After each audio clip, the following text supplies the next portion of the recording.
Okerrena da, izebak oraindik ere esaten didala zinez egia dela eraztunarena, benetan gertatu zela.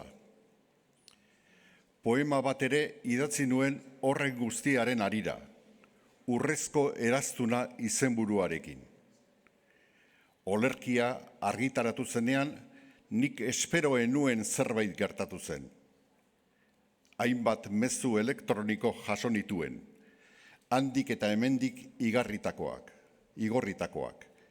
antzeko gertakizunak kontatzen. Dendenak ziren galdutako urrezko eraztunei buruz, eta nola aurkitu zituzten urte asko igaro eta gero, erarik sinesgaitzenetan. Lagunen batek deitu ere egin zidan telefonoz, esanez Tim Burtonen Big Fish filma ikusi zuela, eta han ere arrain handi batek irensten duela urrezko eraztuna, eta ea ez ote zidan Tim Burtonek poemako istorioa kopiatu.